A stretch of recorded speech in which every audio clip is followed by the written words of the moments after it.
I If gotta go. everyone, I gotta go change the title too. Yeah, you've been real bad at that. Hey, hey, hey, hey, what's happening, founders, angels across the globe of Impassive? We are back for 1,449th show episode of Obless, where we are literally, physically changing the world for the better through our ideas, through the services that most of us are doing out there right now. And I am so very thankful. I want to say a few things before I introduce our guest. I want to thank every one of you who have made live videos about something that I brought up the other day and didn't think it'd get so crazy. What did I call it? What did I say, Gene? What did I call it, Gene? Breathable income. Breathable income. I've had many people that did live videos today, not only on their Facebooks, their YouTubes, back in O Network, and I'm blown away. I want you to keep doing those, guys, because it's going back to the basics. It's telling us really why we got into Impassive.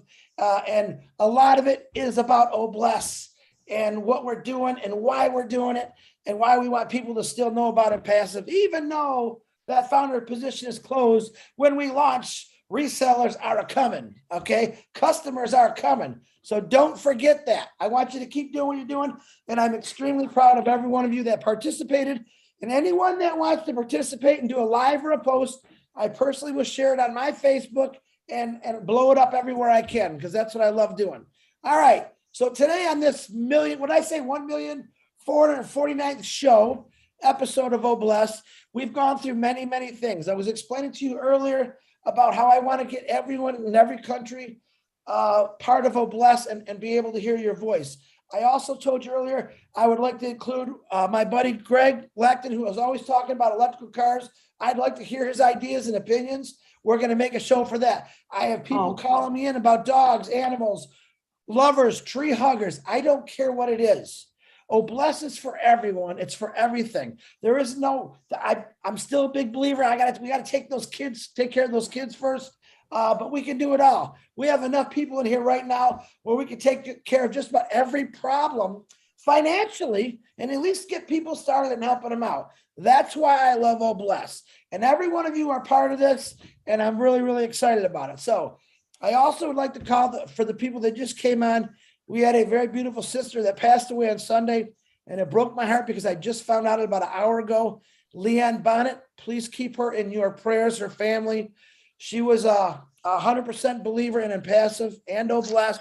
I was actually going to play some of her messages that she left me, and I just can't seem to get myself to do it yet because it's upsetting to me. She was all about helping her family, taking care of her husband. They dealt with money issues, trying to deal with, do I eat or do I get my husband medicine? And I don't think she ever thought about herself. All right. But God took her home.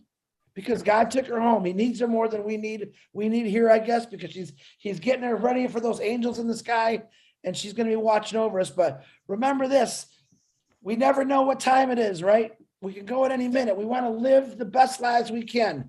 And to me, living the best lives you can is doing everything that makes you happy, but man, helping out along the way. So on that sad note, I want to bring two people on this show today who are very dear to my heart, very good friends of mine and all of yours, Patricia Parent and Dave Roslewski, and they are going to break down what they're going to be talking about doing. Very excited about this. I know a little bit.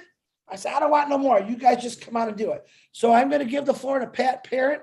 Please keep yourself muted. At the end of it, we'll ask questions, we'll have discussions, whatever you want. So Pat Parent, Dave Roslewski, the show is all yours. Take it away. Thanks, Chris, for having us here tonight. I'm just going to shut my camera off because I need to read, because otherwise I won't get through it all neither. Is that okay, or? Oh, absolutely, Pat. Whatever you got to do. Okay.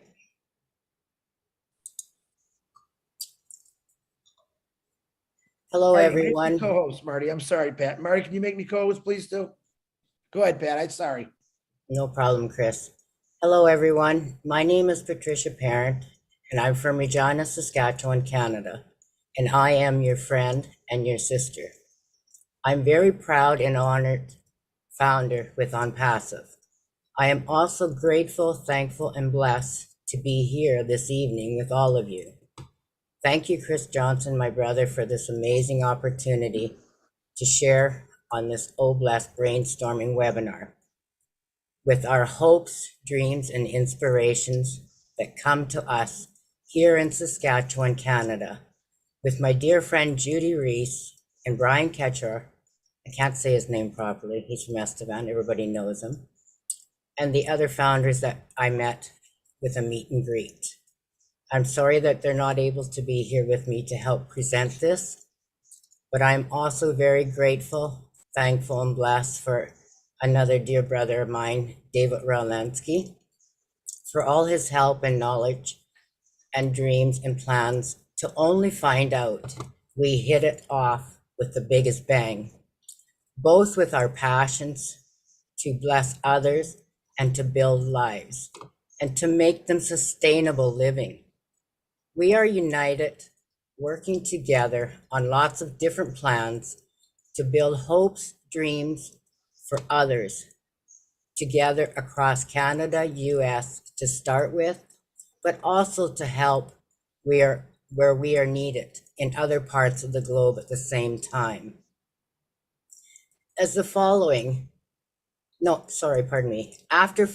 and listening to all the brainstorming on all these webinars with other guests, I believe in my heart it was time for this lady and like-minded founders here to wake up and get planning, as Mr. Ashmafara always says, dream bigger and bigger.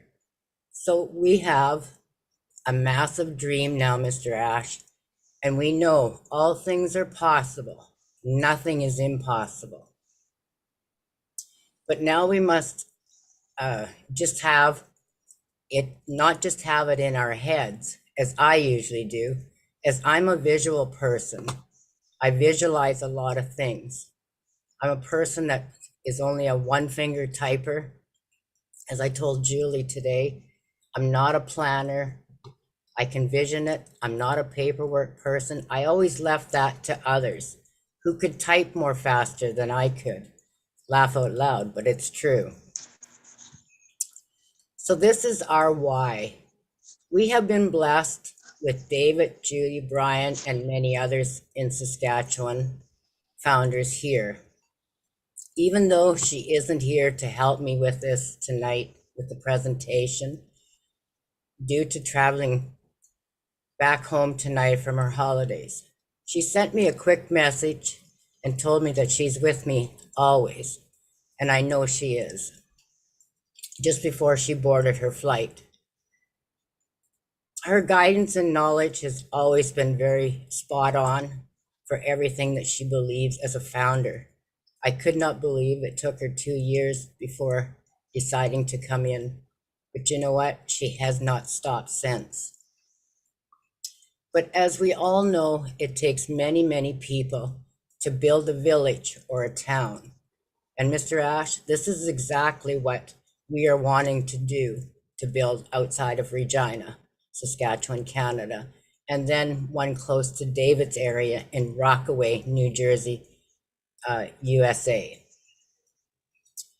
Our hearts are called, I'd like to call it Saskatchewan on Passive Prosperity / second chance of hopes and dreams to a sustainable living.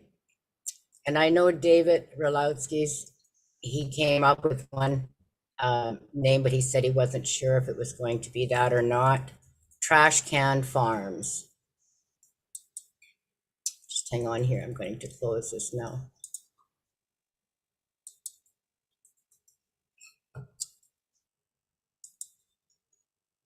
So that was my introduction to it and welcoming everyone, and I am so grateful to be here.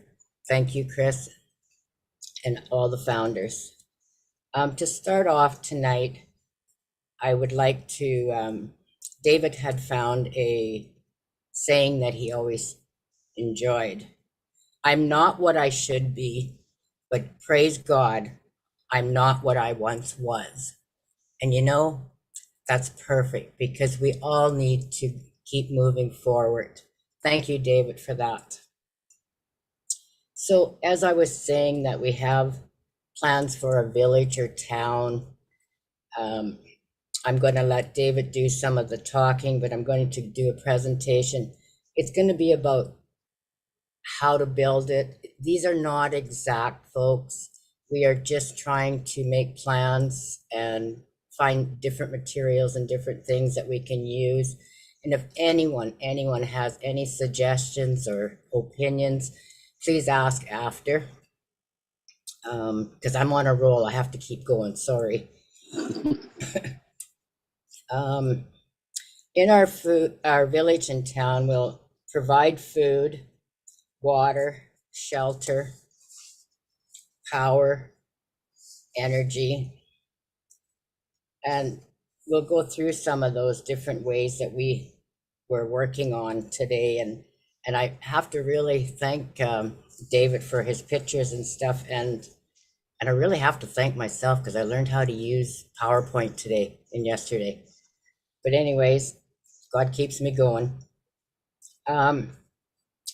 With some of our food things, it's going to be like greenhouses, commercial gardens, beekeepers, and some of the water is property chosen, which I already seen the vision for the property. It is outside of Regina here. And I believe I told Chris and Julie, and they told me just to keep it all together and say it on Oblast. But I drove by this place. I don't know if it's for sale, but you know, money can buy anything anymore. But it's huge. It's massive farmland. It's got a huge, massive workshop. I believe it's a workshop. I'm not sure. There's Quonsets. There's housing on it already, so that we know there's water and power and energy there right now. But we have some different plans that we would like to do with it. So I'm just going to read a few things. If it's okay, David, I'm going to read some of your notes. Raise them up so that they can shine is what we really want to do with each and every one.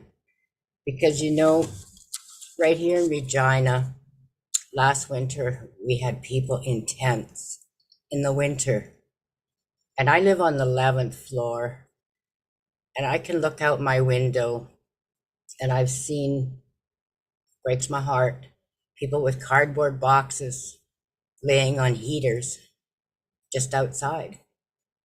And I did run out of quilts to give them, and I haven't had the area in my home to make anymore. So these are really things that are on my heart to do in our village or town, that we can set up for homeless. We can set it up for anybody that's one paycheck away from being broke. We can set it up for seniors that are needing help, for anybody that has challenges, because we've thought of it all, how you renovate to help people with challenges, with schools, workshops, gardening, medical buildings, doctors. I know I'm only one and we're only a few founders, but we know if we get the word out there, people will help and will want to be a part of a project like this. And just for another thing, on the news the other night here in Canada, I was so heartbroken because Canada's not that big and it is supposed to be wealthy and well taken care of. But yet they were telling us there's over 230,000 homeless. It broke my heart just to know in Canada that, and is that just in Canada or was that just in Ontario? I'm not 100% sure, but they said it was Canada. And it broke my heart because I know there was 110 families right here in Regina that were in tents. So if we take 110 and times it by each city or town, it could add up to way more than 230,000 homeless.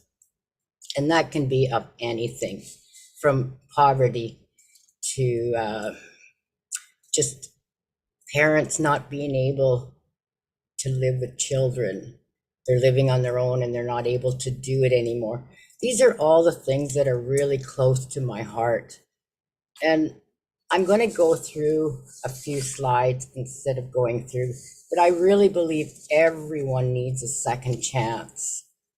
And to have a program called Prosperity/Second Chance, it gives you that hopes and dreams for others. And I don't worry about myself, I worry about others. I will get by. God has always provided, but there's people that need the extra help.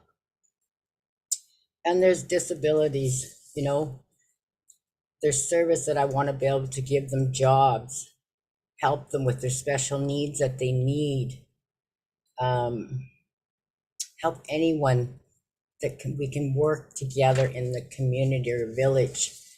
And once they've became sustainable, our plans are to share a reseller's position of On Passive, but they need to work up towards that before they leave.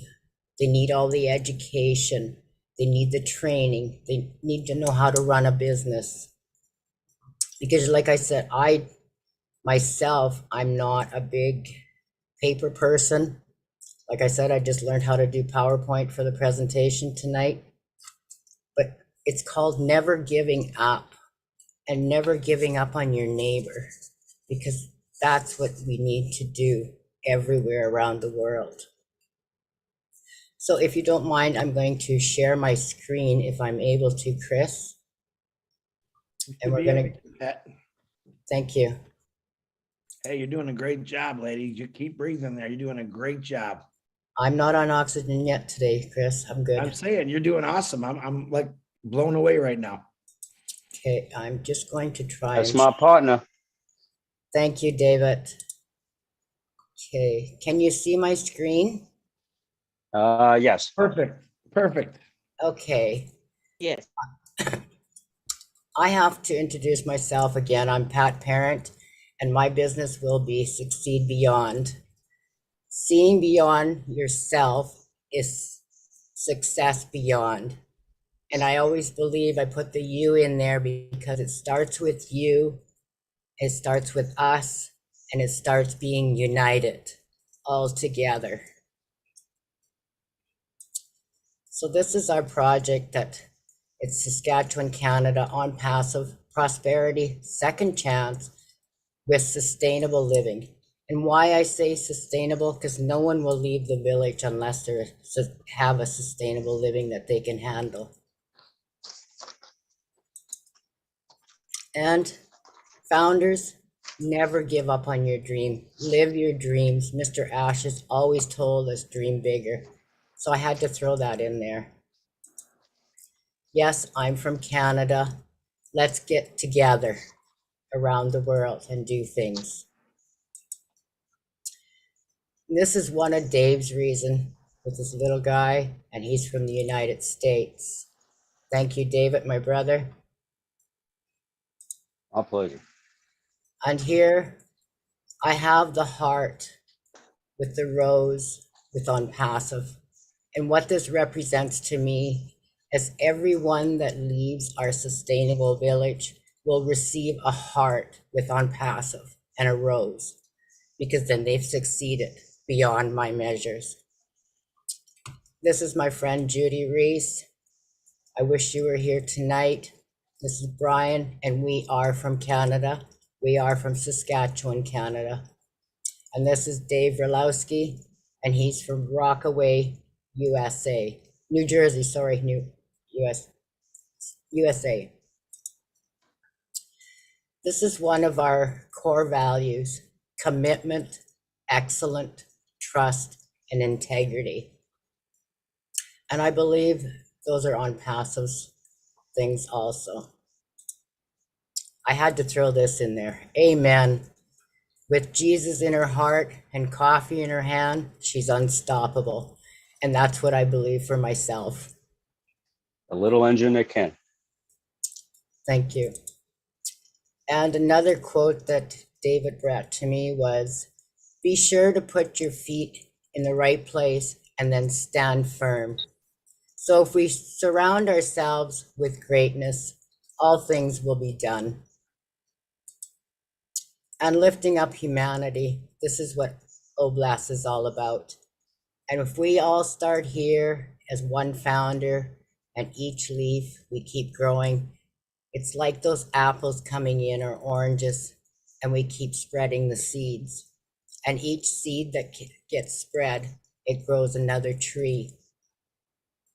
Those are my hopes and everyone that I know. Great quotes.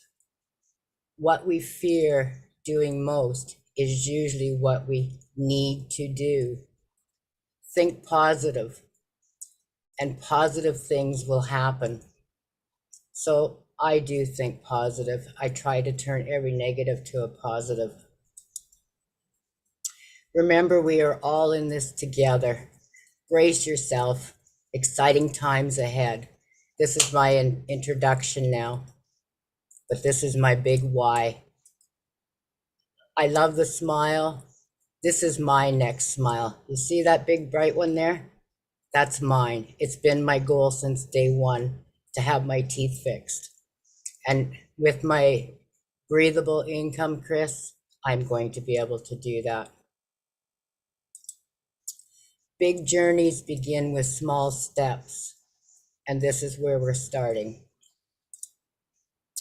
A vocational education. Oh, David, did I go to the wrong spot? We were going to start with the Yeah, nuts just and hang on, bolts, but we folks. can work on this. Well, we'll talk about vocational education, which is very important, but I will come back to that. I just want to follow our program so that I know. To go We're down going to to- lay out the town. Yeah, I need to go to number 35. As you know, I'm not very good with presentations, but I'm doing the best I can today. It's This a is first the- for both of us, just This so you is- know. Yes. And we're very proud of it, what we came up with today. Yes, we are. This is something like the property that I was looking at just outside of Regina. It had the huge Quonset. It had a house, but this is just a diagram. With that Quonset, it would be like a workshop where they can do training for welding, mechanics, electrical, your basics, everything that people need to know to start. And what we want to do is build buildings on the outside. And the reason is so that everything is, you can see in between. And each building will lead us, say, a church, a rec center, a educational place. I figured the medical should be on the corner so it's accessible from either way if a plane ever had to land to help someone. We've been thinking lots because we do have STARS ambulance here, which is in the air. And then on this side, we wanted to have something like, David will go into the different types of housing materials and stuff that we were looking at. But say it was a condo, a house, apartment block, whatever. These are just examples here. And on the outside of the acreage or the land would be all the greenhouses and stuff like that, or different work areas. We could have a cooking area, a sewing area to teach people how to sew the basics, and so on. So we did have another one. We could have this could be where the Quonset is or whatever the meeting center, and build around it in a circle. Because as land is expensive, we may need to start with small parcels. So we can keep going where it can look something like this. You start with one and you keep adding, but all this green space in here would be filled up with gardens or something, because we don't waste any land. So those are just examples that we came up with until we have a property or able to make a total plan it's just something to get your minds going on things. So I think I need to go back to 25.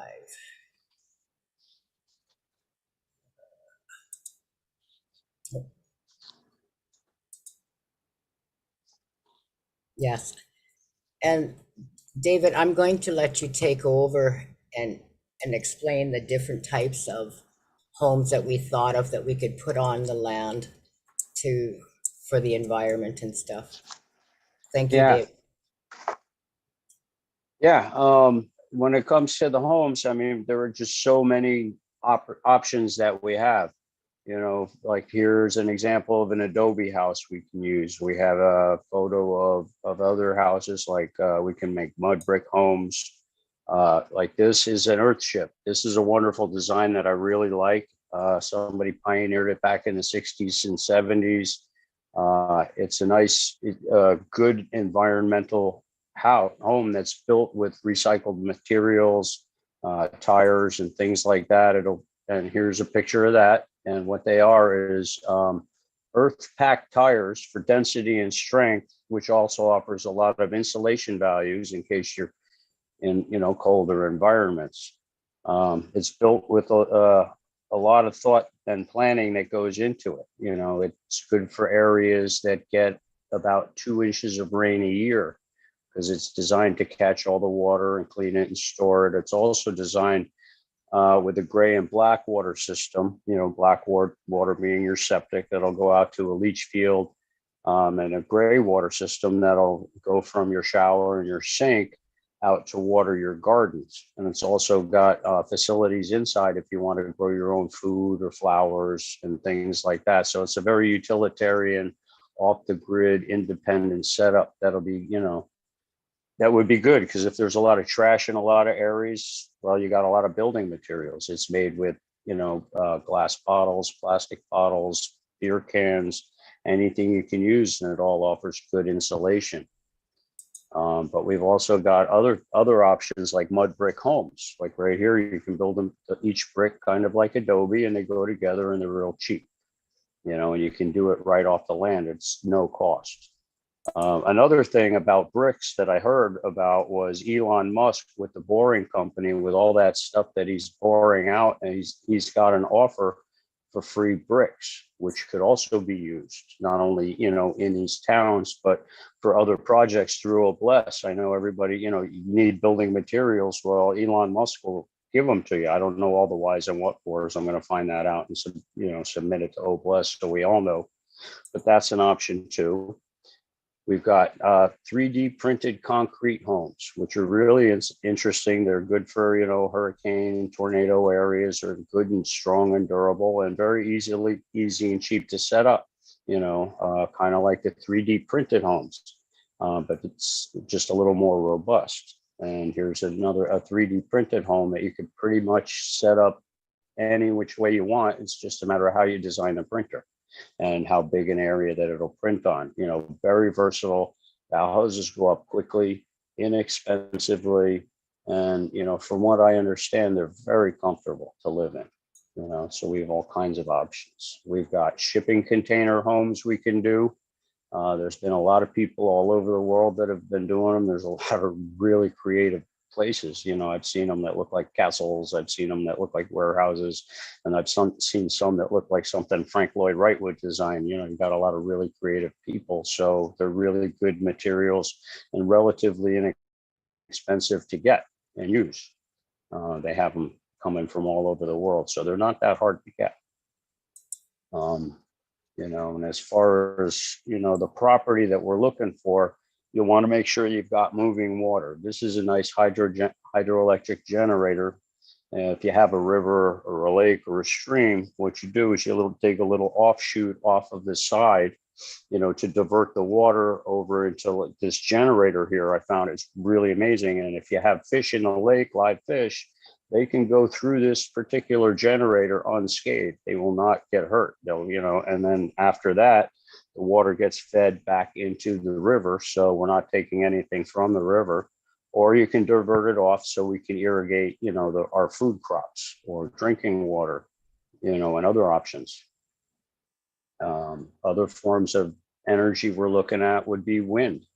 You know, here's a squirrel cage fan. They're very good, very efficient. There are other kinds also. Like this is a vertical turbine and very powerful. Doesn't take a lot of energy to turn.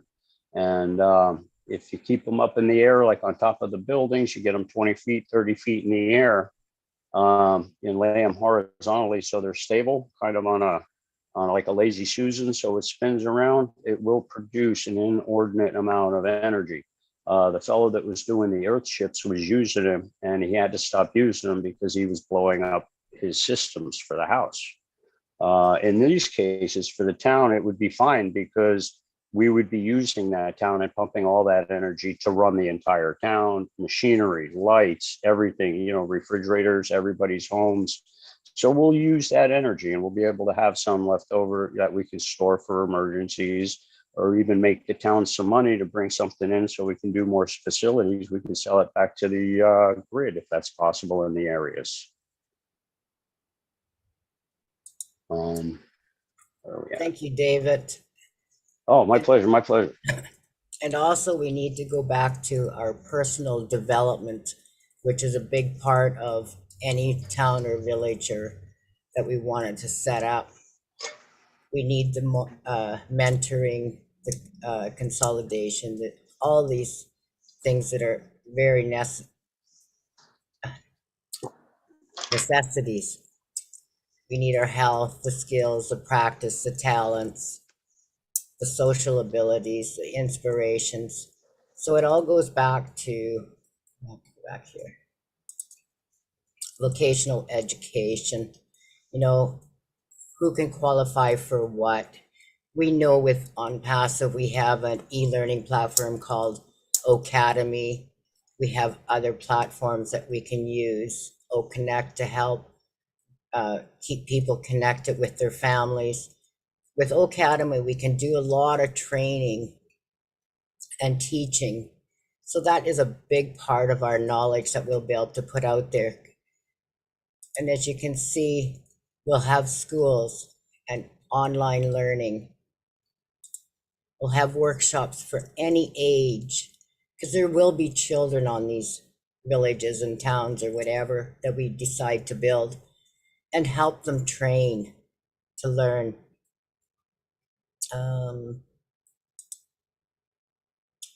Gardening is a passion of mine. So in Saskatchewan here, it is limited to certain months. But with, like David was telling me, the hydroponics, we can do it inside. I think that's how he calls it. So we can do it inside. Even in the winter, we can grow enough food to help with food banks and be sustainable on the village. We came up with a few different plans and how everyone in this program, I call it a village because I don't like it to be a program, because everyone is human and we all work together and we bless each other together. So if we all work together and donate our time and build the community, they'll live there for free, because everything that we do and we can sell from the village or town will help sustain our free living there for them, so that people can get back on their feet, have the training they need, have the medical care they need. And this was one of our gardens that we thought that we could have in the middle would be us, and then all the way around work things in a circle, because everything works as you educate yourself in a circle with commitment, excellence, and training. And these were some of the different ideas that we came up with the little fish ponds. And David, do you know how, I wasn't sure how you explained these ones. Yeah, no, it would be a communal greenhouse. We would, have a nice large one. As far as shapes go, I was thinking pyramid because of, all the energy that everybody's talking about it produces. That would help our food grow. But I would also incorporate hydroponics, for people who eat fish. I'd like to try to find some clean fish if possible, something with no mercury or pollutants. Because right now they're saying, well, 10 years ago, they were saying if you eat fish more than once a month, you're putting your health at risk. So I want to get people some healthy food.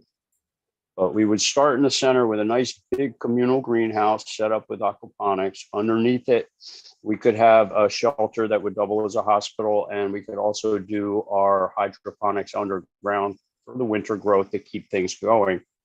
But surrounding that, we would have our communal gardens, where we would grow all our different crops, and we would rotate everything every season so that we keep the soil fertile and viable and hardy. And then what we would do would be around that, we would do smaller gardens for, personal, preferences. People from all over the world, we're going to be together. You're going to have certain foods that you're going to miss, you're going to want, you really want. So we would have little gardens for that around that, and we could do any kind of communal trading we want with that for foods. And we can even have our own gardens at home. But right here would be, we could also set up little areas where we can grow our herbs and our medicinal plants, get off of big pharma. Let's go back to natural stuff. God gives us everything we need. Why do we have to muck it up?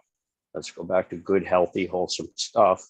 We could put together an apothecary. We can do some education in the center so that we can actually learn about the plants in the environment, their healing properties, and all the different things that they want to do.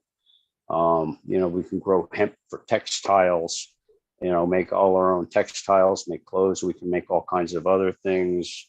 As far as our refuse goes, we could use compost and turn it into biodiesel in different areas. And what was this one? Oh yeah, and these are just little layouts for people that want to have, their nice little personal gardens. There's this big movement for 4 foot, 4 square foot gardens, 4 foot by 4 foot by 4 foot. They say you can grow enough food for a family in that space. So, we can do, probably something bigger than that for people so they can grow more food. But, it's food, because anything, we're going to sustain ourselves. And we also want to sustain other people at the food banks, at the soup kitchens, at the churches, and, anything that we can help people with, we will. We can take a lot of this food that doesn't go to people, won't get eaten, and we can bring it back to the community, and we can prepare it. We can freeze dry it and, do like those MREs, meals ready to eat, the dehydrated, the survival foods, for hard times. And we can pack it up so it'll last 25 years. We can even ship that, to third world or other places that are in disaster that need good, wholesome meals so that they can sustain themselves to get through their situations. So food is imperative. Food is life. God gave it to us, and we should propagate it as much as we can. And also with our garden centers and stuff, because we have people with disabilities and maybe in wheelchairs or walkers or with canes, we would make the raised bed areas so that they're accessible for them also. And Thank also, you, Pat. I forgot. That's okay. But you need a certain material that the wheelchairs don't get stuck in stones or grass and make it harder for them to get through. So I know there is that rubber sort of pavement that you can put down. So there's different ideas that we can come up with. And we just came and picked out some pictures to show you different areas that you can plan if you had the large area of a farm area. But as you see back here, there's an entertainment place back here that you need also, with a swimming pool or whatever to sustain. And Chris, this is because you have one in your place. I keep thinking of it. You know what? I want to move there right now because I'm really liking this neighborhood you're building. Pretty cool, guys. Thank you.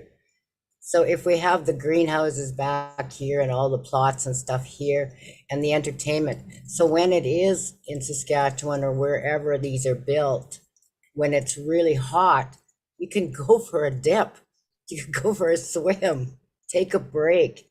We're not here to overwork anyone. We're here to have a sustainable life, learn, teach, and move, and keep moving. So this is something like the farm area, you know, with the gardens around it and the big, and it's just different dreams and passions that I've had, and many, many founders, and David and Judy and Brian, we've all worked together building different ideas. I wish they were here. They could have did most of the talking, but I'm grateful God has given me the chance tonight to show it and explain it. And it's beautiful, folks. It's beautiful. I just need the vision. I can vision it. I manifest it. I see it done, because all things are possible. Nothing is impossible. So I believe that's our presentation for tonight. It's just a few things that we've been working on. One more thing sorry, we David. forgot to mention with the housing, you know, and we also want to have different housing, you know, we want to have housing for families, but everybody's got their own situation. We want to have housing for women for whatever situation, battered, single, you know, lots of different, you know, troubles and tribulations that women go through. And it's horrible. So they need a safe place that they can go. You know, we need for children. You know, we've got, you know, people that'll need some, you know, rehab or have some, you know, some sort of emotional or, you know, some sort of emotional issues that they need to get some special care for. You know, we got the military, you know, we'll have probably get a lot of those in there. They're going to have their own, you know, demons that they're going to need to fight. And we'd like to, in that situation, we would like to get people that can really give them some help, not just placebos, drug them up and have a nice day. You know, we want to help these people get their lives back, get a grip on their lives again, so that they can take the steering wheel and be part of society. We are all human and we all deserve a second chance. And God bless each and every one of you for listening tonight. Thank you, Chris, for allowing us to share. Thank you. Thank you. I will stop screen sharing unless anybody has any questions. Yeah, I you got can- one more thing to say. Pat wasn't expecting this, but I got to say something. On anything I've ever worked on, I've always run into people that are hard-headed and, you know, unwilling to listen.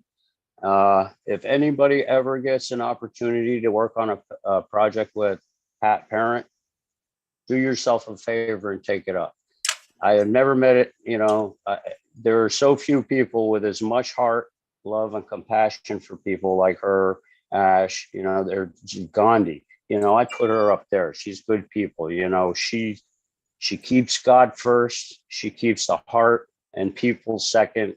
And I got to say, not only was it a pleasure, but it's a real honor to work with her. And I look very forward to working on all our projects that we have in the future. And thank you, Pat. You made this a wonderful experience for me. Thank you, David. I'm grateful to be your friend and your sister. Thank you. You are. And I love you, Pat. You're great. Love you too. Wow. Do you want me to stop screen sharing? Yeah, you Chris? can stop screen sharing because I definitely want everyone to see it. All right, and guys, everybody give them a round of applause because that's what you call teamwork, guys. Everybody, I loved it. I mean, Dave, Pat, and to Judy and to Brian. I know you can't be here. That's what I'm talking about. You're listen. This is gonna sound funny. You went back to the basics, and I've been using this a lot lately. You went back to the basics. You want to do something that maybe our forefathers, grandfathers, great grandfathers did many years ago. It's just we forgot about this easy stuff, how to grow healthy food. And I tell you what, the land is there to do all this. You can talk to my brother Tim Dillon on here. He knows of all kind of land from campgrounds that went out of business that this stuff can be done. It can help out so many people. It can teach them, like you said, growing food. My God, you threw a swimming pool in there, you know? But man, educating people with their hands and their minds is a lot better than bookwork, I always say. I never liked bookwork. I'd rather be, if I could have went to high school and junior high school and said, hey, Chris, go out there and learn about history. And I got to touch things and dig. And man, I'd be probably a really smart guy today. I'm a little smart, but you know what I'm saying? I loved everything that you did about this because it's all natural stuff. You went from mud houses to 3D. You went from the beginning to the future, which all still can be done. If we can't get a 3D machine in one of these parts of the world, because I can see this going everywhere, you know, guess what? We can build mud houses, educating people.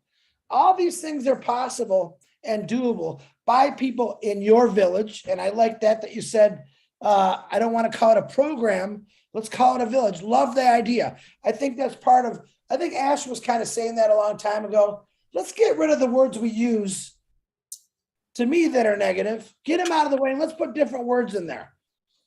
Like a village, not a program, not a psych center, you know, a building that helps people. Get rid of these terrible words that scare people. What you did is you just build an entire world, an entire ecosystem with every single, the only thing you didn't have in there was a movie theater, but everything else was perfect. Oh, you didn't see it, Chris? No, I didn't see the movie. It was on the other side of the swimming pool. But I commend both of you. I love it. Like I said, I love different things all over. You two pop this out, and anyone right now, first of all, I know you got some kind of questions. I just gave an idea of like, I know where you get land. Talk to my buddy Tim Dillon. I know he's on here somewhere. Where all these campgrounds went out of business, and they're actually set up with plumbing and all kind of things. It's there. The funds are going to come. The apples, whatever you want to call them, they're going to come, and we're going to have funds to start doing this stuff. And you're going to start it off at a small scale, and you're going to keep letting it grow and grow and grow. And you're going to find out, and my brother Marty says this all the time, you're going to find people out there that's already doing this. They do it because they love doing it. They do it from the heart. Those are the kind of people that you're going to say, hey, do what you got to do. If you need something, you let me know. Those people are already doing it out there. But educate, educate, educate, just like location, location, location. People, believe it or not, want to learn. Some people don't, but eventually they always catch on. Man, I could do that. I can do that. Holy cow, you grew your own food. You sewed your own clothes. That's what I'm talking about, guys. All right, give me some hands up. Let's see if we can either add or make some comments toward these guys because it was really good. Narelle Warkan, break it out there, my Australian girl. Hello everyone. Thank you, Pat, and thank you, David. It truly is amazing when we get together, the ideas that we share here in Obless. I've been on as much as I can, every webinar of Obless, and it truly amazes me. It brings comfort to my soul to know that so many people are coming together to do good for our world.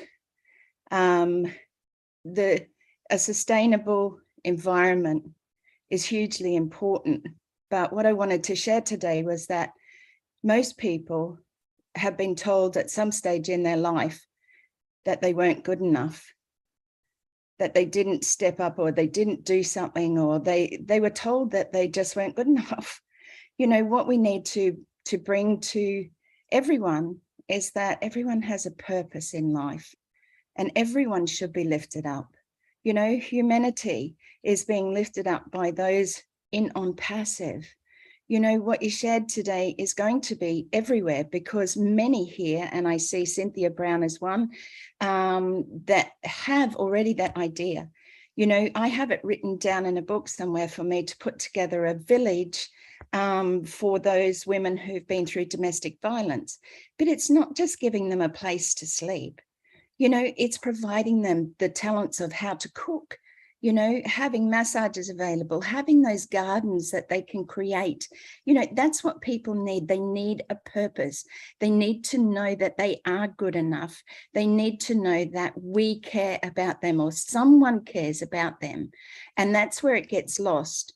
There is more, and Chris was saying something that's just lost in my mind right now because I was up till 3:30 this morning and I've got to go to bed a lot earlier. But at this stage on Passive is very exciting.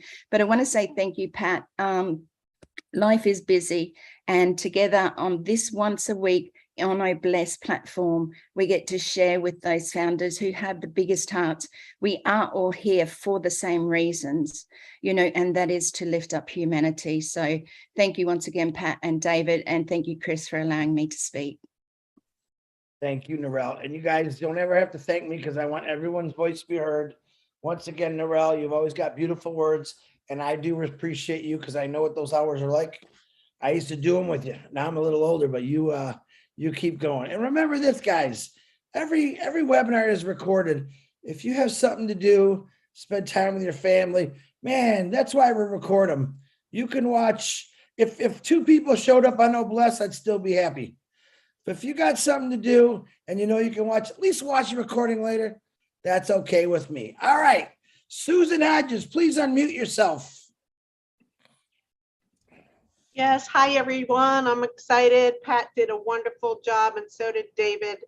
So many of you all are just doing a wonderful job. Everybody needs to have their profession or whatever they're good at and get together because there's so many people wanting to do these villages and I'm one of them. One of the things I would like to do is villages for women that are, say, unmarried women, unwed mothers. There's different things I'd like to do. And everybody has their expertise, and hopefully when this thing gets going, like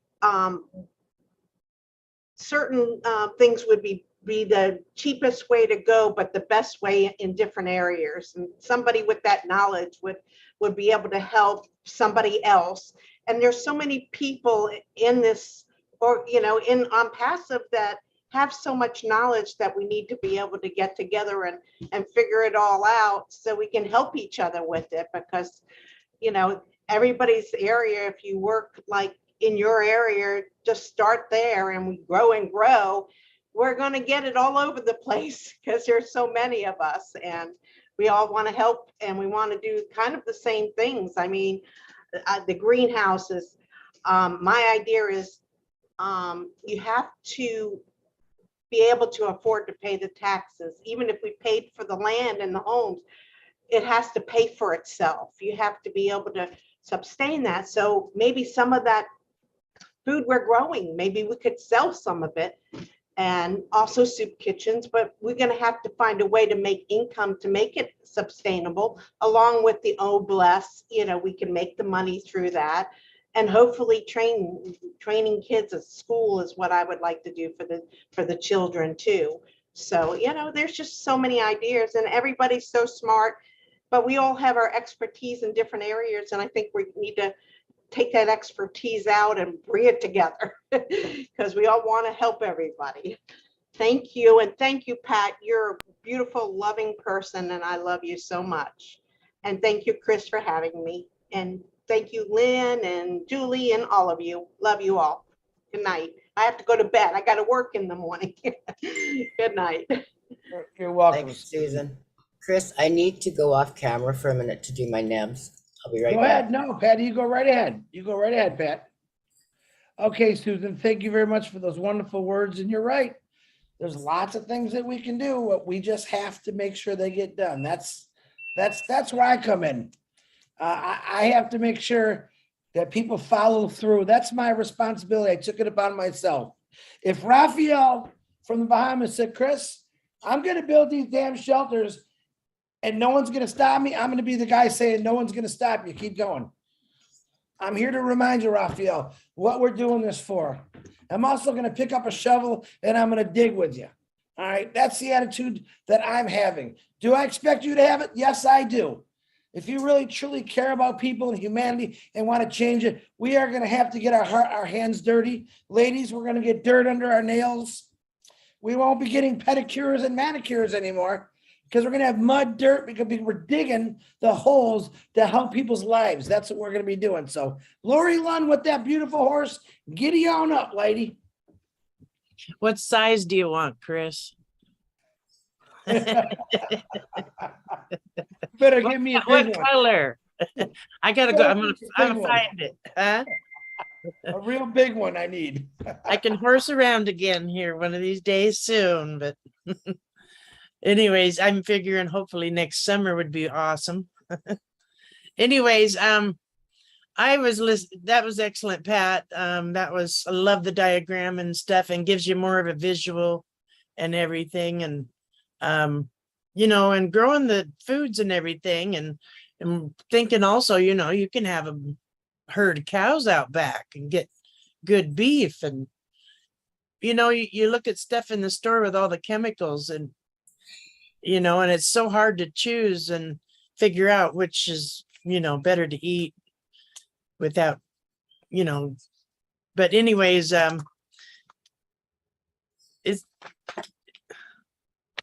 it's been pretty neat watching everything and what Chris is doing. And I'm just getting a lot of ideas because, I try to help everybody and I take a lot of poor people, to their doctor's appointments, and they're struggling so hard.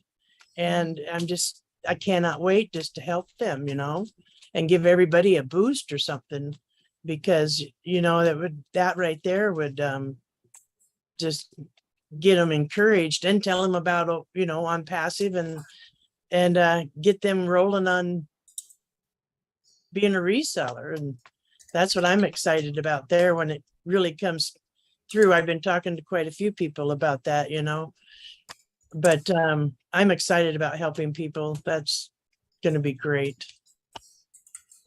I've already been helping, but I need more. My mind is just going crazy with ideas too. But anyways, thank you, everybody. Thank you, Chris. And I can't wait for that horseback ride. That's going to be fun. I'm looking forward to that too. Lori Lynn, thank you. You're absolutely right. Look at now, we've gone through, whether you've been here for 4.5 years or 2 years or a month. All right. When we're launched to the world, okay. And I'm telling you, when I say we're launched to the world and it really is going down, I want you to understand how easy it's going to be to see those people maybe in the wheelchair in the grocery store can barely get their money out of their wallet just to pay for something that really need help, to actually just, the guy in the corner, no more $5. No more $5. Listen, I want to make you a reseller. I don't know if you heard about it. You don't have a phone now. Let me introduce you to you, but I want to do this for you. I want to do this for you because I don't want you on this corner anymore. I want you to go live your life. All right, clean yourself up. And a lot of this stuff has to be done on their own accord. We can help along, but man, it's going to be a great thing just to see one individual. If every one of you helped one individual, whether they were a drug addict, an alcoholic, they were mentally sick, mentally challenged, they were depressed. If you help, each one of us just helped one of those people to get through that. Isn't that worth it? Isn't that worth it to help one person? Just think of 1 million people helped 1 million people. And those 1 million people have to help those 1 million people. Within a year, we're going through half the world, man. People are going to be blessing everywhere. I mean, we're going to have literally a farm of Obless, and the seeds are really going to be human beings saying, look at me sprout, look at me shine. I got to go help somebody. That's what Obless is truly about. Keep thinking that way. I get fired up. This Obless thing really, out of everything else and then passive, Obless just gets me excited and like crazy. So Lori Lynn, thank you very much. I need a bareback horse and ride. Call me down here. So I'll get there. Awesome. I cannot wait. All right. Thank you, Lori. Okay. It's Masagio. Did I say that right? I think I always say it wrong. Isn't it doctor? Aren't you a doctor? I am, but I don't have to put it here. Yeah, but I got a lot of respect for you, so I'm going to call you Dr. Masagio. Welcome back, young lady. Go ahead. The floor is yours.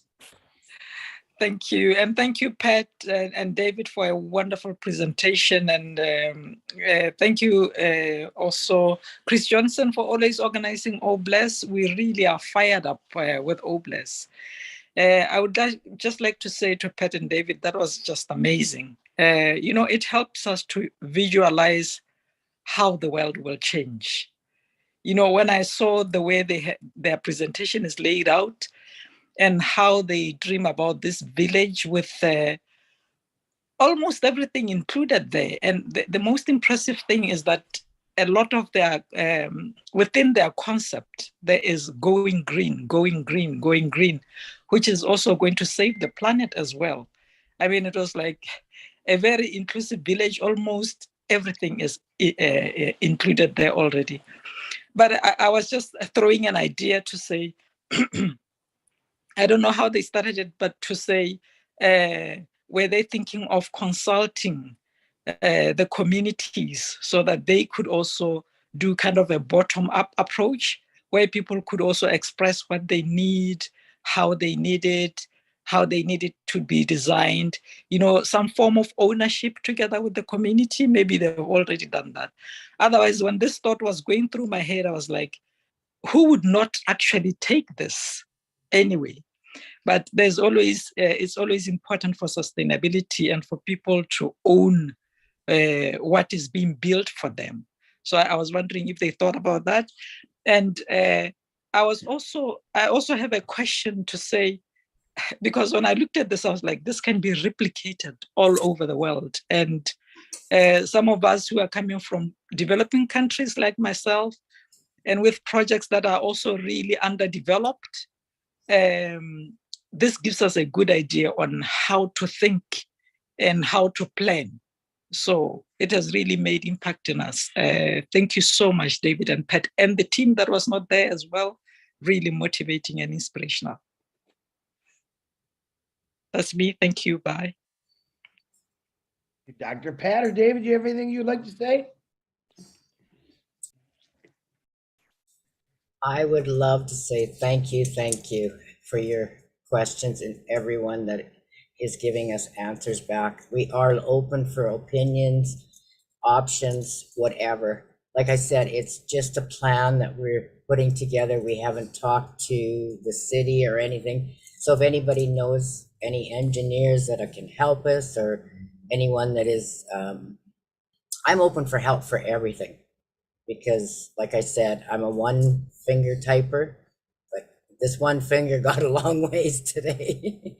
But no, I do. We all need help in every area. So please reach out. I'm looking for help in everything. And so is David and Judy and Brian and everyone else here. Because as I always say it, it's not an I project, it's a we.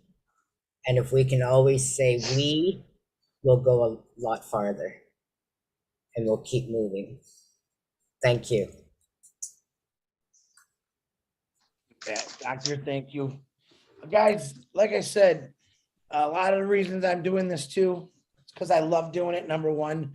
Number two is to make connections. If you, any of you want to connect with David or Patricia on what they're doing to help them, you know, even with helping with Pat's finger, all right, reach out to them. You can reach out to me. I'll get you, contact them. You can do private in the chat, send them your email or your phone number, and you know, connect up. So it's really a good thing. Dr. Misaki, thanks again for coming on. Always appreciate your opinion and your words. Okay, my brother Tim Dillon, which I know he's going to talk about that property. Tim, go ahead, brother. Well, Chris, how can I not come on and talk about it after you threw my name out there all around? Now, as you know, I ran a KOA campground for almost 30 years. And I know for a fact that many campgrounds have gone out of business during the time that I ran the campground. And also to this day, many are falling on bad times. Now, these campgrounds are very unique because they already have a water system. They already have a sewer system. They already have an electrical grid. When I ran my campground, I was the mayor. I ran a mini city. I had it all. I had to run the sewer plant. I had to run the water system. I had to run the recreation. I had to do everything. So these facilities are sitting out there not being used or taken advantage of, and they're there. Not only that, they have lots of land, typically. So those garden areas are very possible. Bringing people in to live there, you get the right people, they could actually operate it all. Yeah, that's a plan. Okay. And David, I think you might fall into this and understand that it's not just campgrounds. Boy Scout camps, Girl Scout camps, religious camps, they're all out there. They're sitting dormant. They have all the facilities. They have recreation. They have land. They have areas for where you could do gardening. The only thing is to get these people that need these facilities to better their lives, we might have to provide transportation from where they are, where we put it, where we get them to where they need to go. Because some of these camps are very secluded outside the area. But I think it's possible. And I think it's something that should really be looked into for tiny homes, this kind of development. If they're not being used as a campground or a camp, they have everything. Take advantage of what is there. And they may be a little pricey to get, but overall, they would save a lot of cost in developing these areas. And I look forward to helping. You know, I know Daryl Hess is a campground salesman. And you can go online and you can punch his name in, and he's got campgrounds all over the country that are listed for sale. There's all kinds of ways to find it out. I told Chris, you know, get online. All you have to do is type in campgrounds for sale. Boom, it's going to come up, and Daryl Hess's name is going to come up right with it. It's incredible what you could do with a property like that to house people who are needing to be blessed.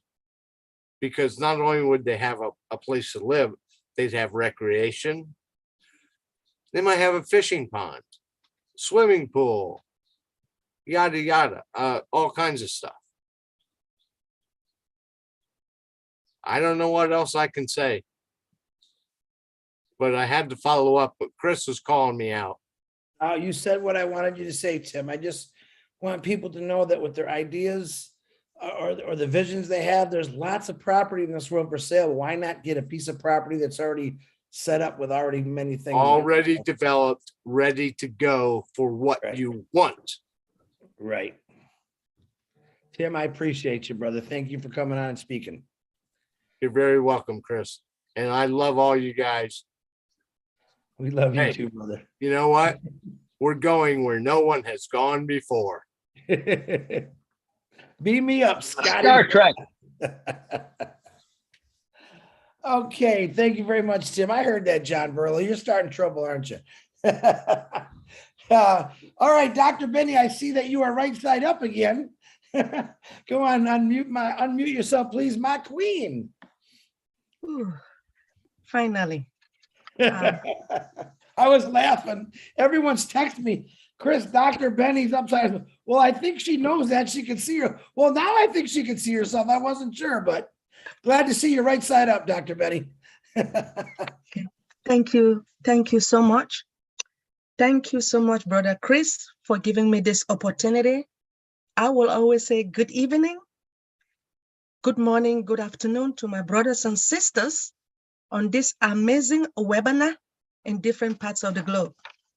Sister Pad, parent, you know, I have always noticed you. I respect you a lot. Brother David, I would say outstanding presentation. You guys have the best ideas regarding this involvement. So, if I may ask, what is the percentage of the involvement of the people who are going to be in this village or program of this project?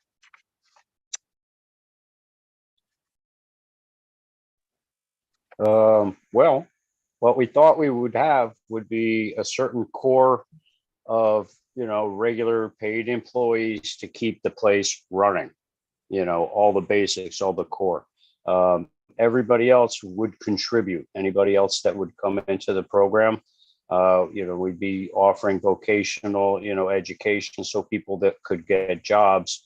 And yes, like that gentleman, I forgot his name. I'm so horrible with names. He had great ideas. We are going to be getting like vehicles to get people back and forth to work, so they have transportation, so they can do that.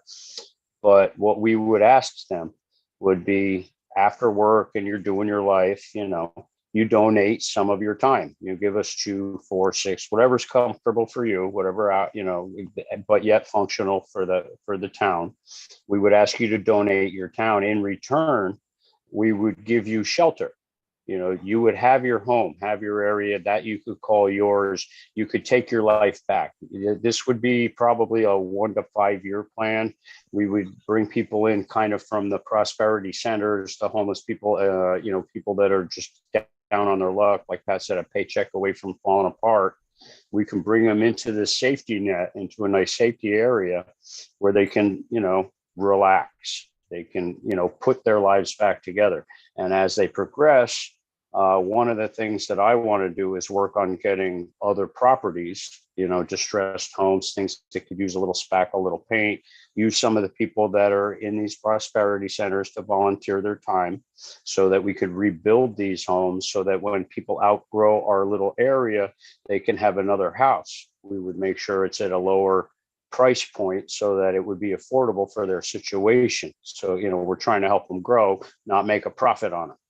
So that would be another 1 to 5 year plan for them, so that they could pull their lives together, start making, progress, and put some money away. And then, eventually, once you get, into position, you can buy the house you want to live in the town you want to live in, which would open up that home for the next person to move in.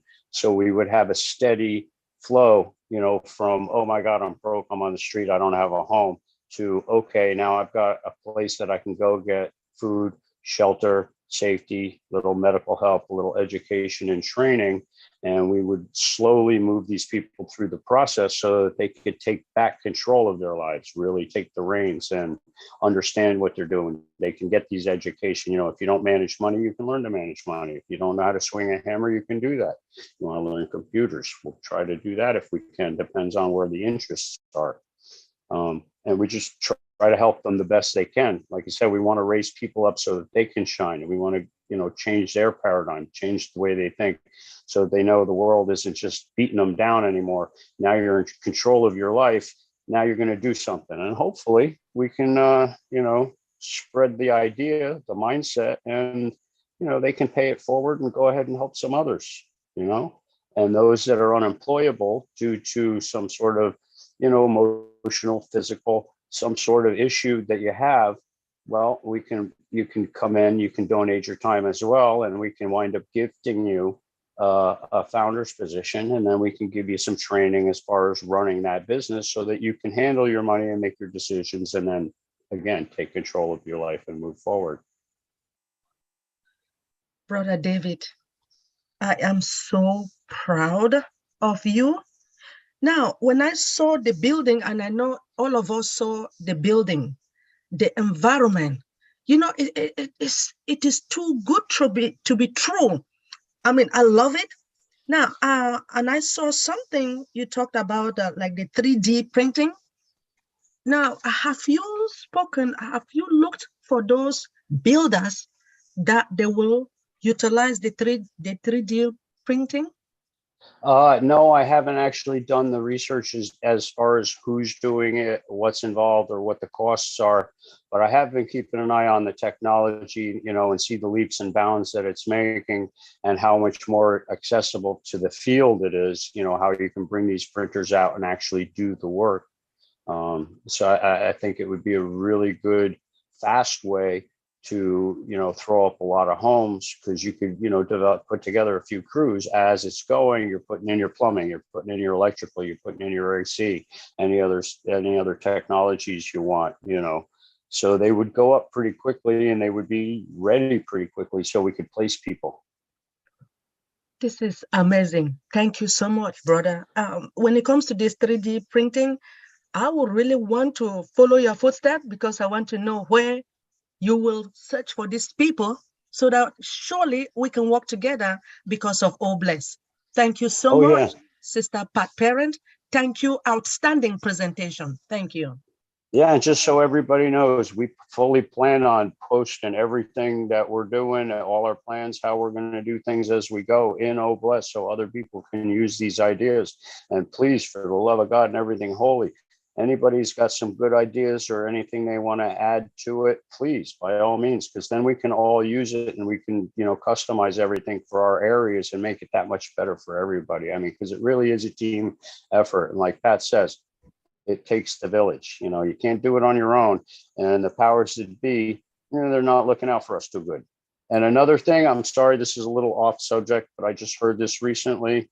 In the United States, they're hiring 87,000 more IRS agents with the specific goal of going after people like us in Oh Bless, specifically conservatives, they said. But things are about to get a little rocky. So we're going to have a few bumps that we're going to have to overcome. But like Ash says, do or die, you know, and I'm going to add on to it. I'm just going to keep doing until I die, you know. So whatever they throw at me, you know, I got my baseball mitt. Let's go. Very good, David. You know what I tell them?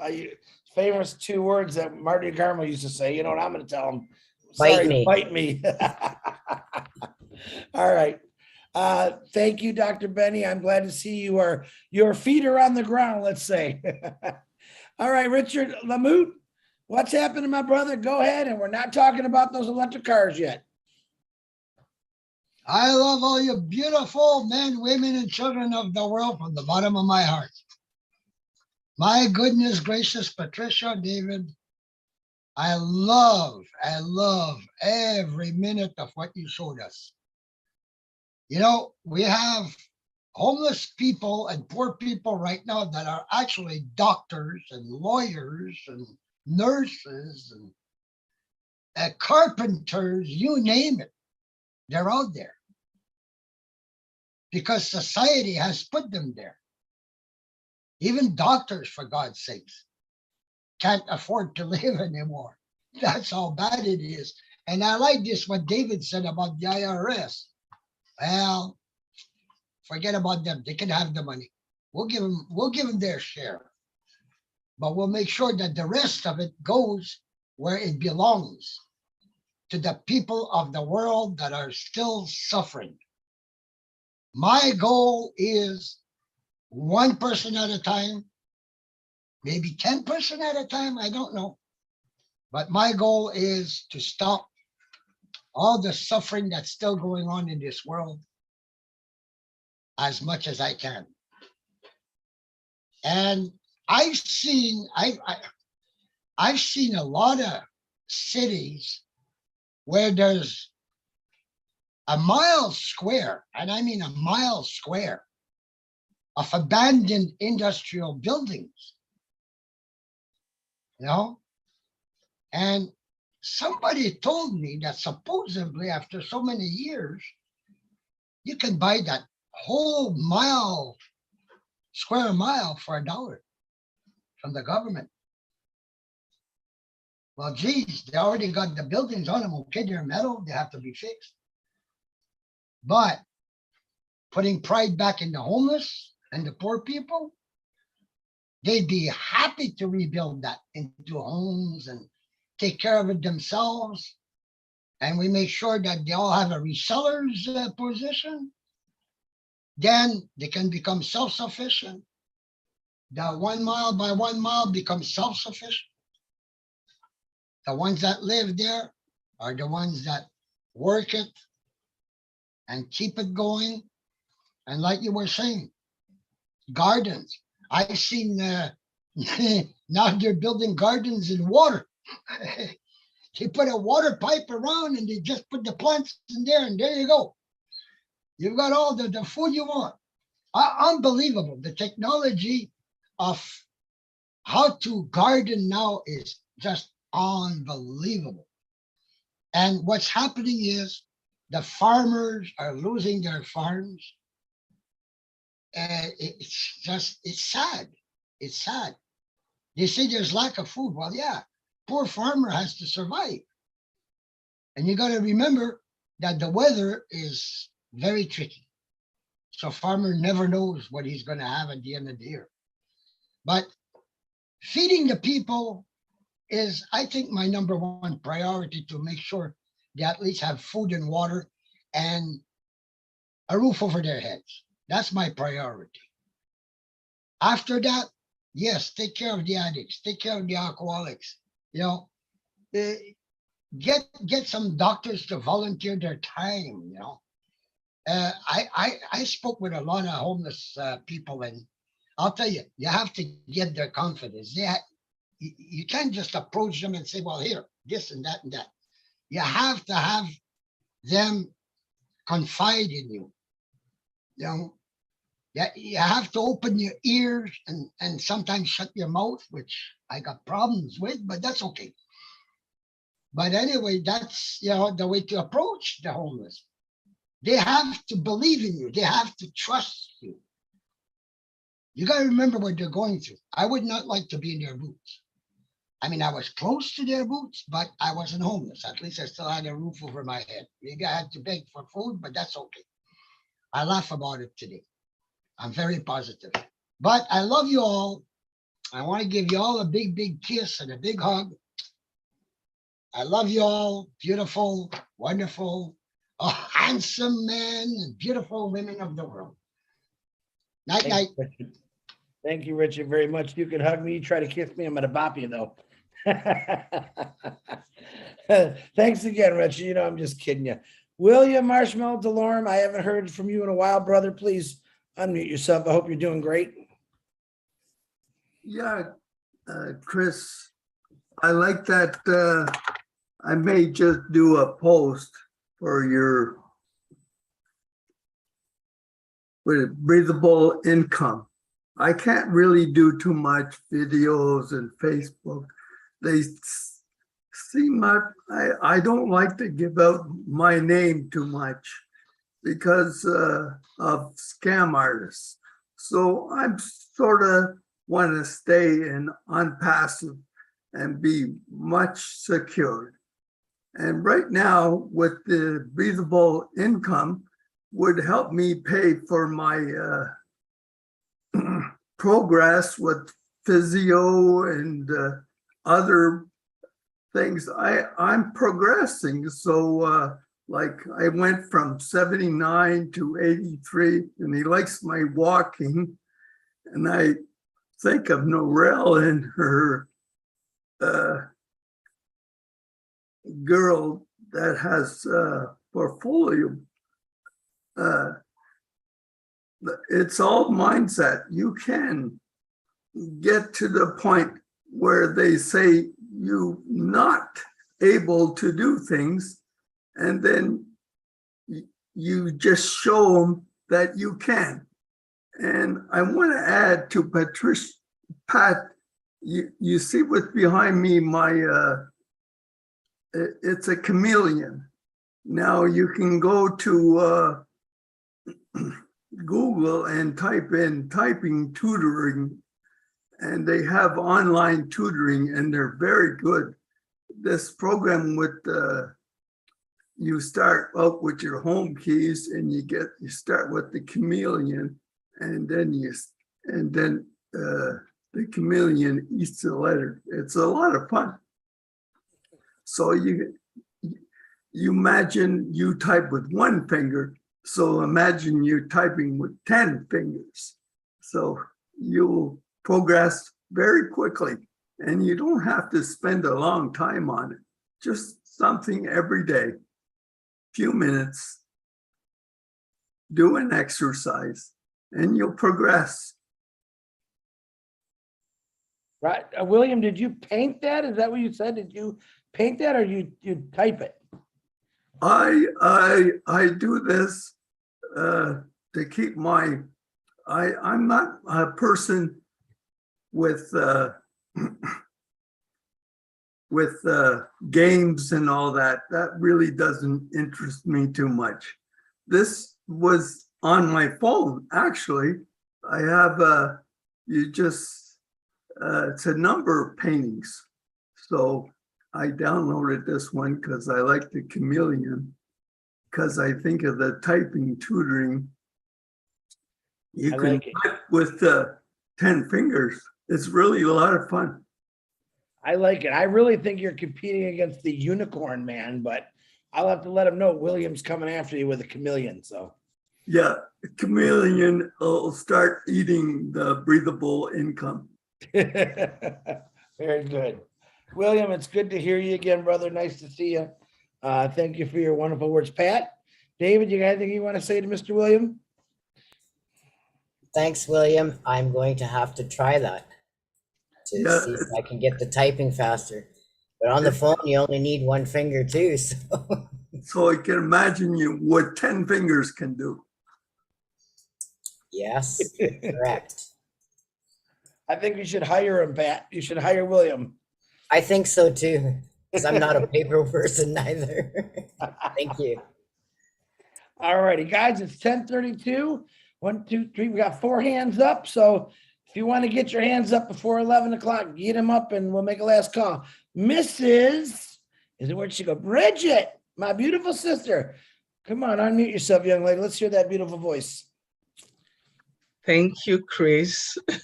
Good evening, everyone, or good morning, or good afternoon, wherever you are in the world. Wow, Pat, I am so thankful for you. Thank you so much for that presentation. That was awesome. I appreciate everything you did, you and David. It was well done, well put together, excellent work. Thank you. I just had a question, and I'm assuming that because we're brainstorming, so hopefully it's okay to ask the questions. It might be something that somebody else might have addressed in the past, but I just wanted to ask, not only for you too, because I know we have other people that have ideas that they put together about what plans we have for Obless. So I just wanted to ask, how do we plan to navigate the process of all these communities that we have to ensure that we incorporate the community at large, to make sure that they tap into the resources out there. So do we have something in place? That's something that I thought about, so I don't know.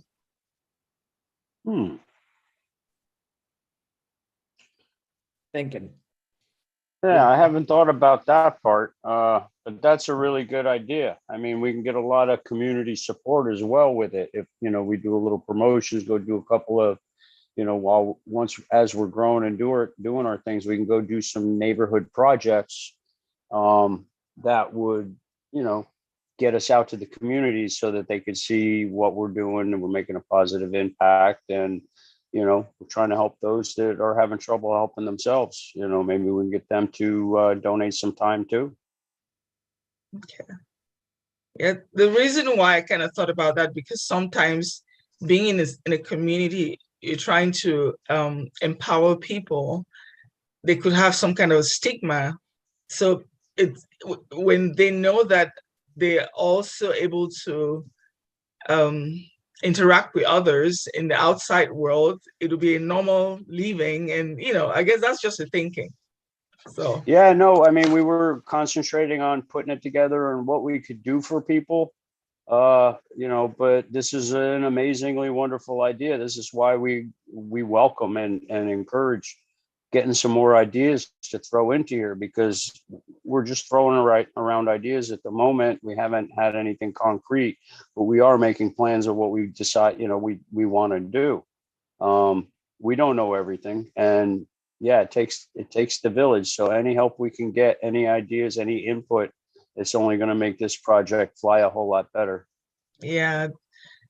Yeah, thank you. I just thought I'd throw it out there because I know we're doing brainstorming here. So this is the place for this. So. Yeah, absolutely. No idea is taboo. Yeah. Anybody got an idea? Throw it at us, because if it's a good one, we'll put it in. Yeah, thank you. Good job, though. That was very good. You guys did an excellent job.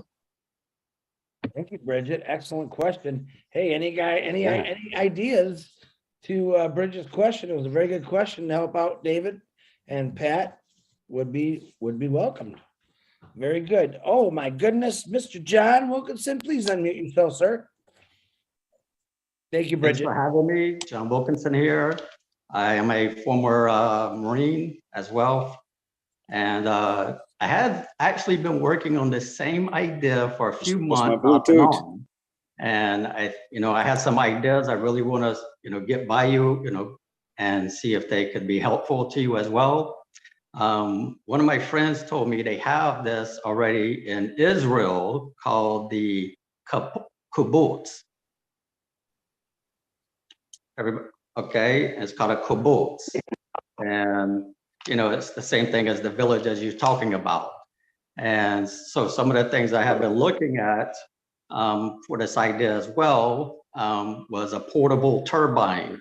This portable turbine, you can actually carry it with a lightweight pole and make energy, as well. And there's a system for water. You can actually pull the water out of the air, which is a water generator or whatever from the atmosphere or whatever, which I have information as well. And so anyway, I just wanted to really collaborate this. It's amazing how the universe, I was thinking about this. I was already putting things together, researching technology and so forth. And next thing I know, you're doing a presentation on it. And what a great presentation that was, by the way. Very, very, very good. So I just had some ideas I wanted to run by, like you said, I don't know everything, and nobody does. And so these are some of the ideas I've already researched that I would like to throw your way and see if we can collaborate and anything I can do well. Absolutely. Yeah, definitely. All collaboration welcome. All right. Thanks for having me. Yeah, great ideas. I love it. Thank you very much, John. If you want, you can private chat David and Patricia your email or your phone number in the private chat. I don't know if you know, I'm sure you know how to do that, right? Get them your information and you guys can make communication to email and get that thing going. Thank you, John. Appreciate you, brother. Thank you for your service too, my brother. All right, we have now with this I haven't seen her. I know she's all over the place. I just haven't seen her in a while. My beautiful sister from Singapore, Tina Go. Please unmute yourself, you darling young lady, you. Big kiss to you and a big hug as well to you and to Richard. Thank you for having me today, this morning. I know I have been in, but not visible a couple of times because I'm busy at work. I'm actually at work as well still.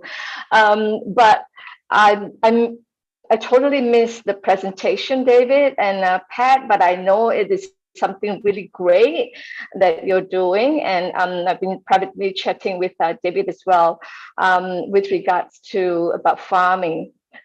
Singapore is a tiny little dot in the Far East, and we're land scarce. We also have 5 million people to feed, and all of our food comes from overseas. So we've got the technology though. We're very, very advanced in our technology in terms of food security. Our navies are out there guarding our sea lanes and ensuring the food that gets through. Our little communities here in Singapore as well are doing vertical farming, not just for the little homes, but also for as a business. So that's one of the technologies that we are in the forefront. Singapore had actually came up with the first vertical farming, not just for homes or the community, but the whole of citizens at large. It is very new. And David and Pat, if you wish to have connections on how the technology is run, I could run by that to you. We are also very, very blessed. I've always said I'm blessed. I'm also blessed to be in this beautiful country called Singapore. The government is so structured and with a long foresight. So because we're tiny and we're actually surrounded by not too friendly neighbors, so our security in all areas are being looked after, and especially so for our citizens. So we've got grants. I know there's been a scam last week. There's a scam from about community grants, and that's a shame. I've actually got someone asking me about wanting to scam me up with using a friend's profile, trying to check me out. So I said, I know a scammer when I see one. So, but what I'm trying to say is that we're not sure about how the other countries are doing, but in Singapore, we have a main ministry looking after our community, and we have a statutory board under that who disperse grants. So I don't know whether it's going to be a lobby or this thing, but I'm heading there immediately when we launch. I can't do it at the moment because I'm still working, and I've got employee terms and conditions I have to go through. But as soon as I retire, I'm going to head there to get my grants for my facility. I think what we should look forward to with young or old blue, I can't remember what Ash was saying, with the youth for the future, and I have a very strong intent to get the youth who are disadvantaged, with parents being wayward and in the rehabilitation centers for drugs and everything, and the youth are disadvantaged in that sense. But I'm looking to start an incubator for these kids, together with our seniors, a facility where I've always been saying that where there's intergenerational conversations, the kids are, the disadvantaged kids, or should I say this, they are all very smart, street smart. So, and they're very innovative. And we should give them that chance in the world to be that successful person that they want to be, and the intergenerational conversation with our and guidance from our seniors would help them to get where they want to go. Nowadays we have Udemy, and there's even with our academy in the future, we're going to get bless them with education that they need to get to where they are, without having to worry where the funds are going to come from in the education. So I've got a big job to do, a lot of work to do, but I must retire first. So let's launch. Thank you for having me. David, we'll get in touch. Love you all. Thank you, Tina. Yeah, you're all going to retire. Don't worry. Can't tell you when, but you're all going to retire. And you're probably going to retire. But I was lucky enough to retire when I was 52 years of age. I'll be 57 this year. And I hopefully you don't have to do the 30 some plus years I had to do in a couple years and you're out. So Tina, nice to see you again. Thank you for your kind words. I know you're going to make some connections there with David and Pat. Pretty cool stuff there. All right, we got my Australia princess back on. Narelle, open your Hey. microphone, please. Hey, Chris, thank you. I'd actually like Cynthia and Gladys to go first because I have spoken, but I do have something I do want to share. So I would like them to go first, please. Okay, you're the boss. Man, I got a lot of bosses. That's okay. Cynthia Brown, downtown, your Australian sister said, you go. Hello, everyone. I just wanted to say, Pat, I'm so proud of you. Thank you for talking about this subject because this is my favorite, you know, shipping containers and anything that can help the homeless people. This is so amazing to me, and I can't wait to have my hands in this. I'm just really proud of you, and I want to know if, I don't know if, can we do this in Philadelphia, David? Like, yeah, you should be able to do it anywhere. Just got to worry about zoning and any kind of, you know, we got to just check everything out, what we can and can't do, because different states, cities, and municipalities have their own little quirky rules. So we just have to figure out, you know, what we got to do to accomplish what we want. I mean, there's a way to do it. We may just have to grease somebody's palms in order to have them say, okay, and let us do the right thing. You know, there's a lot of dirty politics out there and stuff, but we'll get through it. We'll bulldoze through it. You can do it anywhere. Anywhere there's ground, you can do it. this is amazing. I'm so happy about this. I thank you both for talking about this tonight. Cynthia, my sister, just remember, everything is possible. Nothing is impossible. Absolutely. Thank you. Proud of you, Pat. My JU sister. Cynthia Brown, nice to see you, beautiful. She's Thank my you. airport. She's my airport partner. That's who she is. We ran to the airport together through Boston. Yes. All right. So Miss Gladys, thank you, Cynthia, once again. Miss Gladys, the Australian young lady said, let them talk first. I already talked. So Miss Gladys, open your mic, please, and let us have it. Thank you so much, Brother Chris. Thank you, everyone here. And more especially, thank you, Pat, and your team. That was an excellent presentation. I really enjoyed watching the slides, but more so, I'm just envisioning that community, that village, very beautiful like that. I think this can be replicated around the world. Even now thinking my mom is elderly. I have aunties who are elderly, and the gardens back home, when they dig, you know, they have to bend to the ground. But when I saw those gardens that are off the ground, the box gardens, I think they are going to give people quality of life, especially the seniors. They will enjoy farming without having to bend so low to hurt their backs.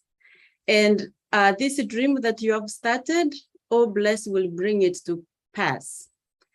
Because I know there are so many people who will benefit from this, not only the elderly, but even the young people, bringing them as a community together. And as I know a question came up twice, but maybe I can share what I was thinking about, asking whether you are going to involve the community. I think Sister Bridget and Dr. Benny, they asked that question. When the presenters mentioned that when David said about the people coming and contributing, volunteering, giving time, I think it will be a great idea to include the community, because each community's needs may be different. To tell them what you have, or first ask them what they need, and then you can see how you can incorporate your plan so that it serves, you know, you get to share your vision and it serves the community based on their need. So I am very happy. I'm looking forward. the design you have is just amazing. It's like everything is within the community. And about also when they grow food, that you can sell that food to the community, they can eat that food, and they can also exchange, even in form of trade, food from one community to another. And being that it's going to be replicated around the world, I think it's going to be amazing. I can't wait to see what we are going to do through O Bless. Thank you so much. I'm proud of you. Anything Thank you, back Sister to Gladys. I'm very, very glad for you to speak tonight because you fill my heart every time you do. And yes, I believe speaking to the community, getting to the cities, like I was talking about our project for myself in Saskatchewan, speaking of Saskatchewan only, if we put it just outside the city, we still need the hospitals and everything because the village is not going to be big enough to have all the facilities that it needs for surgeries and everything. So if we keep it close to a city where there is the facilities there and we can access them, and then we can use and have the community of the city to help us also.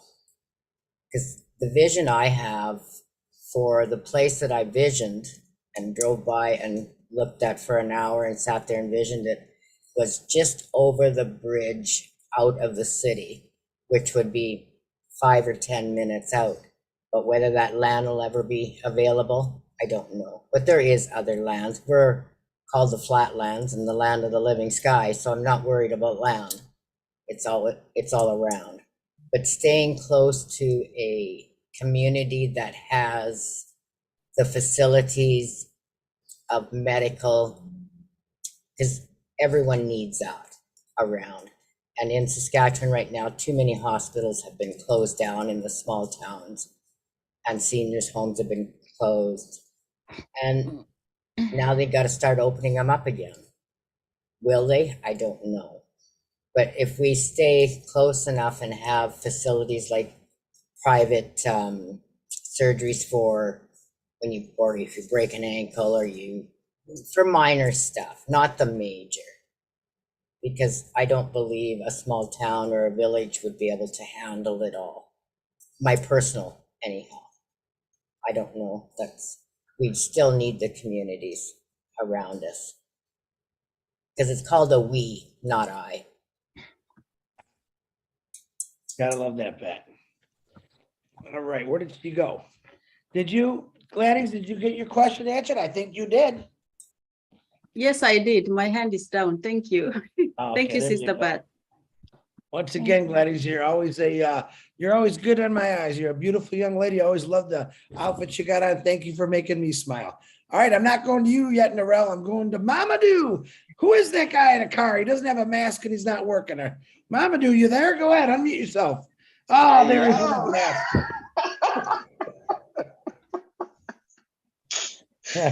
Oh, my Captain Chris. You got me. Thank you very much. Oh my goodness, Sister Pat. Oh my goodness, this presentation is very, very excellent. You just made my dream so smooth because I've always been dreaming of having a community of my family. Captain Chris, I came from a large family. My siblings, their kids, their grandkids, which are my dad's grandkids, great-grand, they're over 200. So I've always been dreaming of having a community of just the family, and when I saw this presentation, oh my goodness, I said, oh God, I said, I wish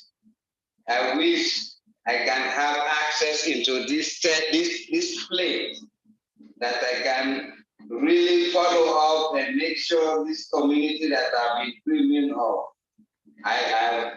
I'll be able to construct it for my family, and then goes to my community where I was born and onto my whole country. this can be replicated, as Sister Gladys said. It is very good. Oh my goodness. Thank you very much, Captain Chris and Pat and David.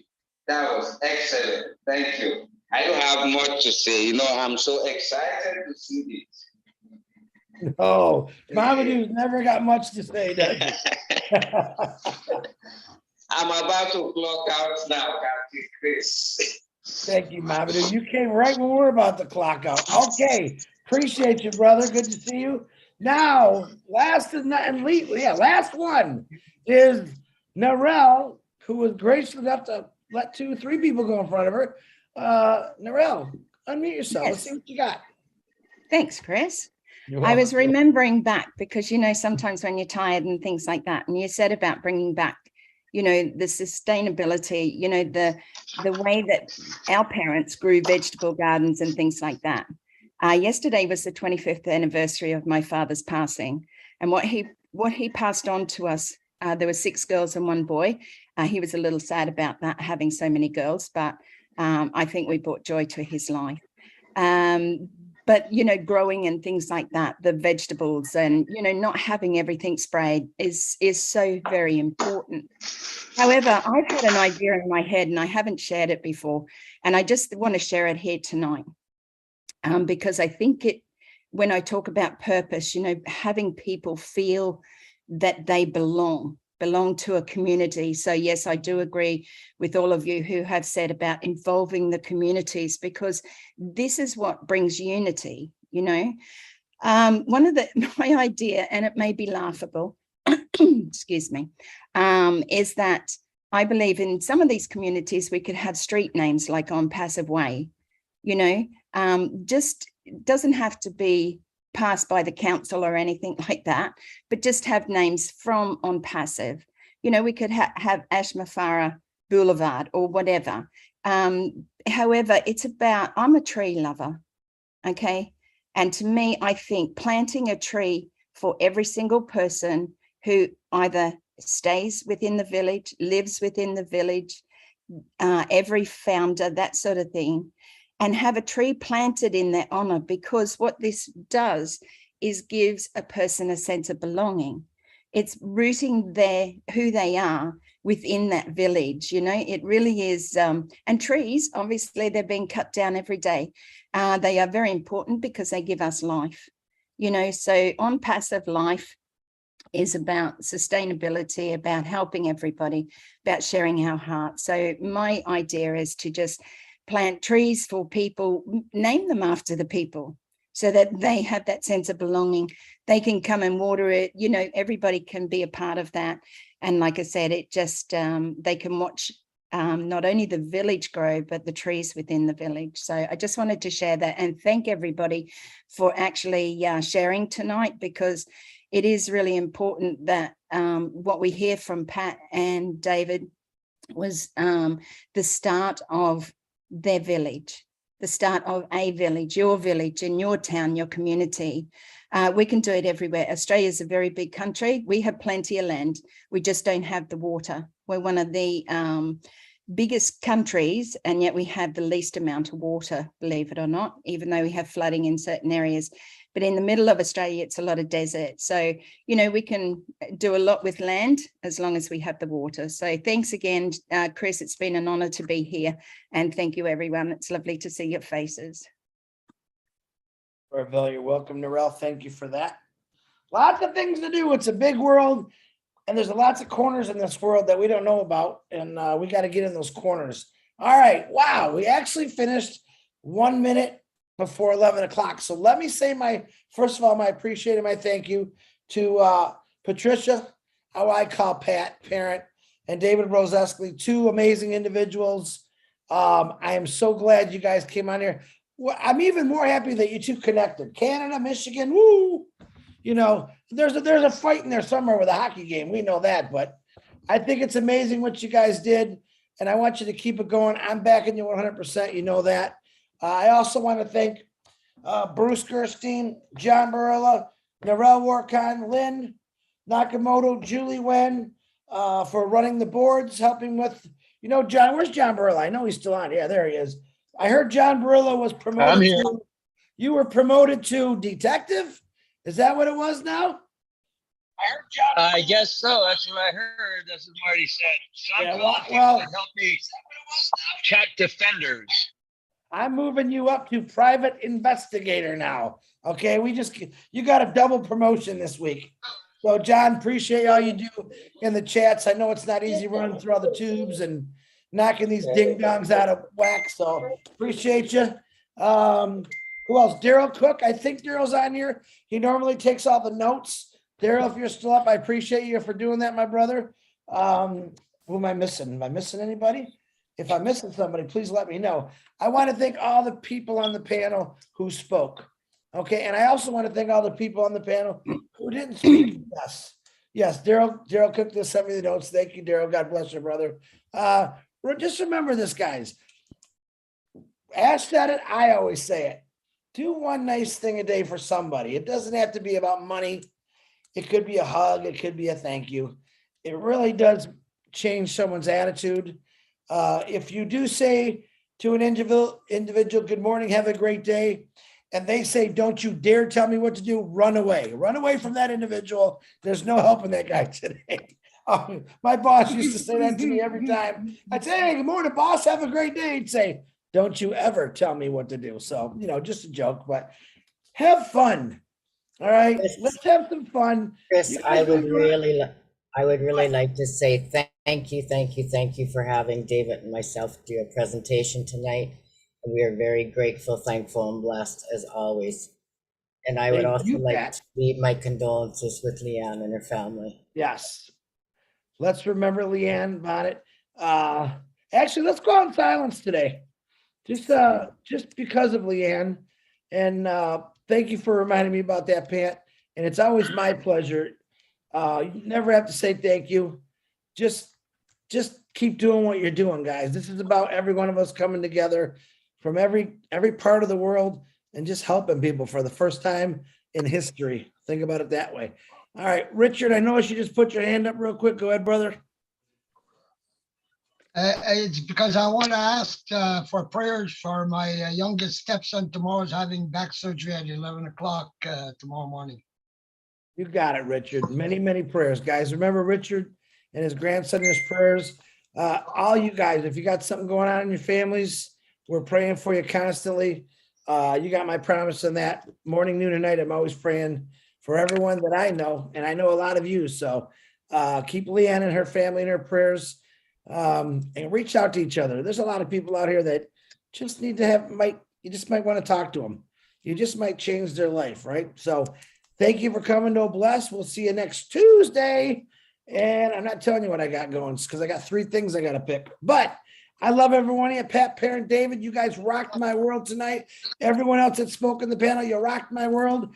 You guys keep rocking. And remember, if I want to see videos on breathable income, what it'll do for you, it'll make you feel good when you do it too. So they will be shared everywhere when you do them. Make sure I get them. I'll see you guys at 360 tomorrow. I'm not sure if it's at 12 or 2. If it's at 12, usually S doesn't show up. If it's at 2, you never know. The guy's like a magician. He calls and says, hey, we're doing it. Hold on. Hey, that's how it works sometimes. But remember, Ash's updates, as far as I'm concerned, we're in the back office. Under updates through Marty DeGarmo, through the webinar. That was a good update. That's really all I needed to hear. But believe it or not, people are learning to stay calm now. It's gotten a lot better. Where I don't have wake up to 300 messages and say, Chris, is Ash coming on today? I don't get that. So people are learning and respecting the guy, what he's doing. That's a great thing. So don't you worry. Things are still going on. The way I see it, the longer we don't hear him, the lot more he's going to tell us next time we see him. So God bless every one of you. Get some rest. 11:04, perfect record timing. I'll see you all tomorrow. All right, we're going to go out quiet. I forgot. Let's go out quietly. Good night. God bless you. We'll see you later. Good night.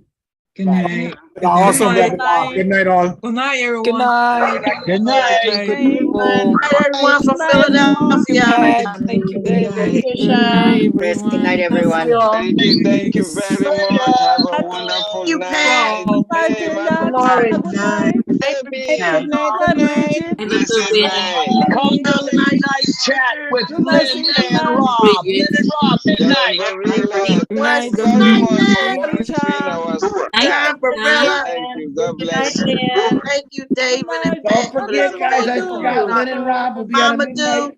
Night, Lynn and Rob will be on Jan. midnight. Night, Mama I Do. apologize.